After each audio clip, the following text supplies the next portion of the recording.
আমার বন্ধুগণ, আরো কিছু মানুষ আছে নিজের মেয়েকে বিয়ে দেওয়ার পরে সব সময় খবর নেই আমার মেয়ে যেন ভালো থাকে, শ্বশুর বাড়িতে আমার মেয়েটা যেন ভালো থাকে, ভালো খায় বা ভালো পরে ভালো জায়গায় থাকে। কিন্তু আপনার ছেলের জন্য যে আরেকটা মেয়েকে আনলেন, ওকে সারাদিন ঘরের কাজের বুয়া বানাইয়া রাখলেন, কাজ করো কাজ করো কাজ করো। আপনি নিজের মেয়ের জন্য যা চিন্তা করলেন, নিজের ছেলের বউর জন্য যা চিন্তা করতে পারলেন না। আপনি আল্লাহর কাঠগড়ায় একজন জালেম ছাড়ার কিছুই না। ঠিক কিনা বলেন? কয়জন আছেন হাত উঠান, আমি দেখতে চাই যে আপনি ফজরের সময় ঘুম থেকে ওঠার সময় বউ মেয়ে সবাই রে ঘুম থেকে উঠান, হ্যাঁ উঠো তাড়াতাড়ি উঠো, নামাজ পড়াই লাগবে। একটু হাত উঠান দেখি কয়জন, সত্য কথা হাত উঠান মাত্র। বাকি আমাদের হাতে সমস্যা কি? কি বুঝলেন? আমি হাসার জন্য বলছি না। আপনি মুরব্বী 70 বছরের নামাজ পড়েন, আপনার পাশের রুমে আপনার বিসিএস সন্তান নামাজ পড়া তো দূরের কথা, আল্লাহরই ঠিক মতো মানে না, আছে না? কি কিসের ইসলাম চর্চা করছেন আপনি? কিসের ইসলাম চর্চা করছেন? আমাদেরকে দাওয়াত দিচ্ছেন, মসজিদে বসে দাওয়াত দিচ্ছেন, রাস্তাঘাটে দাওয়াত দিচ্ছেন, আসো আসো, বাদ দেওয়া আগে নিজের ছেলেকে বলো আসো। কথা বলেন না কেন?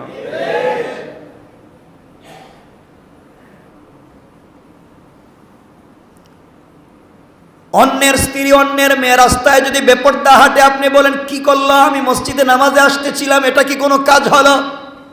কিন্তু আপনার স্ত্রী আপনার মেয়ে আপনার বউ যখন বেপরদা হয়ে চলে, আপনি কিছু বলেন না, বলেন সোসাইটি মিলাতে হবে।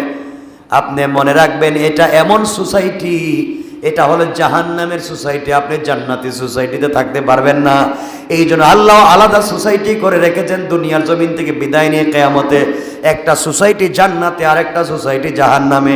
আপনি দুনিয়ার যে সোসাইটিকে ফলো করেছেন, জাহান্নামে আপনি সেই সোসাইটিতে টাকা লাগবে, ওই সময় কেউ আপনাকে বাঁচাতে পারবে? বলেন বিশ্বাস হয় না মনে কথাগুলা? হয়নি? নামাজ পড়বো তো ইনশাল্লাহ, একা একা তাইলে? হ্যাঁ বলেন তো, হাত উঠান কে বউরে নিয়ে বাসায় জামাতে নামাজ পড়েন? বউ বাচ্চা যা আছে সব রেখো, জামাতে নামাজ পড়ি, সুন্নত নফল যে যা মন চায়, হাত উঠান। নাই, এই যে এরা হচ্ছেন, এই যে 2-3 জন হাত উঠেছে, এরা কি সংখ্যালঘু? সংখ্যালঘু সম্প্রদায়, কয়েকজন মাত্র। বাকি আল্লাহ রাসূল তো বলেছেন, আমি তো ওই ব্যক্তির ঘরে আগুন জ্বালিয়ে দিতে বলেছি যে ঘরের ভিতরে নামাজ হয় না, যে ঘরের ভিতরে স্বামী স্ত্রী সন্তান সালাত পড়ে না, কিন্তু আমি জ্বালিয়ে দিতে পারছি না, কারণ এই ঘরে তো পোকামাকড় থাকে। কথা কি বুঝতে পারলেন? কেন পড়েন না মাঝে মাঝে? ঘরের ভিতরে সবাই নিয়ে বসে ওই যে কি করে, কিতাব পড়ে, তালিম করেননি আপনারা? বাসায় কিচ্ছু নাই।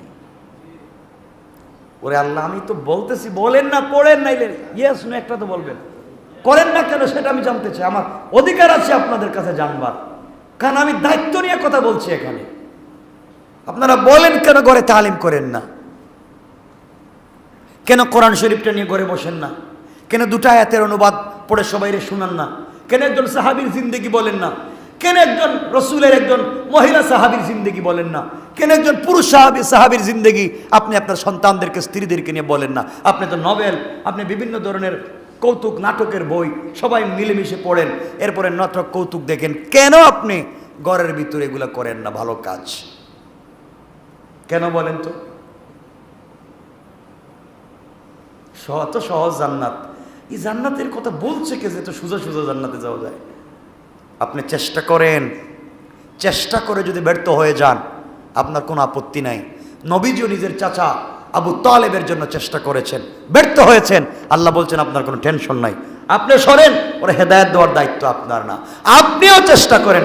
হযরত ইব্রাহিম তো নিজের বাবার জন্য চেষ্টা করলেন, হযরত আইয়ুব তো চেষ্টা করলেন, এভাবে সকল হযরত লূত তো চেষ্টা করলেন, নূহ তো চেষ্টা করলেন, নিজের সম্প্রদায়, নিজের ছেলে, নিজের স্ত্রী, নিজের বাবা, নিজের চাচা, সবার জন্য চেষ্টা করেছেন, তো পারেন নাই। আল্লাহ বলছেন চেষ্টা তো করছেন, আমরা তো চেষ্টাও করি না। কথা কি বুঝছেন আমার? বলেন, কথা কি বুঝছেন? আপনি ঘুম থেকে উঠে 5টা 10টা আইটেম দিয়ে নাস্তা করেন, ওরে বাবা, আপনার পাশের ঘরের লোকটা 3 বেলা খাইছে কিনা আপনি খবর নিলেন না। আপনি কিসের দরদি, কিসের সুন্নতের পাগল? রাসূল তো মুখে লোকমা দেওয়ার আগে খবর নিতেন কে খাইছে আর কে খাইছে না। 1 গ্লাস দুধ আসলে বলতেন বন্টন করে দিয়ে দাও, আমি না খেয়ে থাকবো।